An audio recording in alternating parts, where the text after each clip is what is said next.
முருகருடைய அருளை பார்த்து மெய் சிலிர்த்து போன நிகழ்வு தான் இது. பாட்டியினுடைய இறப்புனால பழனி முருகர் கோயிலுக்கு போக முடியாத சூழ்நிலை இந்த முருக பக்தைக்கு ஏற்பட்டிருக்கு. பழனி முருகர் கோயிலுக்கு போகும்போதெல்லாம் முருகரை நினைத்து கையில கயிறை கட்டி வருவது இந்த முருக பக்தையுடைய வழக்கம். பாட்டியினுடைய இறப்புனால பழனி முருகர் கோயிலுக்கு போக முடியலையே என்ற ஏக்கம் இவங்க மனசுல இருந்திருக்கு. முருகர் தான் கருணையின் கடல் ஆச்சே, தன்னுடைய பக்தை என்ன பார்க்க வர முடியல என்பதனால முருகரே இந்த பக்தையோடைய கையில போய் சேர்ந்திருக்காரு. அது எப்படின்னா, இந்த பக்தையோடைய தோழி திடீர்னு பழனி முருகர் கோயிலுக்கு போகணும்னு எண்ணம் வந்திருக்கு. அதே போலவே அவங்களும் பழனி முருகர் கோயிலுக்கு போயிருக்காங்க. முருகரை தரிசனம் செஞ்சுட்டு இவங்க வரும்போது கையில கட்டும் கயிறையும் கையோட வாங்கிட்டு வந்திருக்காங்க. அந்த கயிறை முருக பக்தையான தன்னுடைய தோழிக்கு கொடுக்கும் போது இந்த முருக பக்தர் தன்னுடைய ஏக்கத்தை மறந்து மெய் சிலிர்த்து போயிட்டாங்க.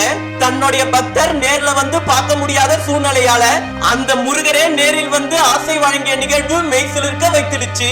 மேலும் தன்னுடைய பக்தருக்காக முருகர் நடத்திய இந்த மெய் சிலிர்க்க வைக்கும் நிகழ்வை பத்தின உங்களுடைய கருத்துக்களையும் கமெண்ட்ல பதிவு பண்ணுங்க.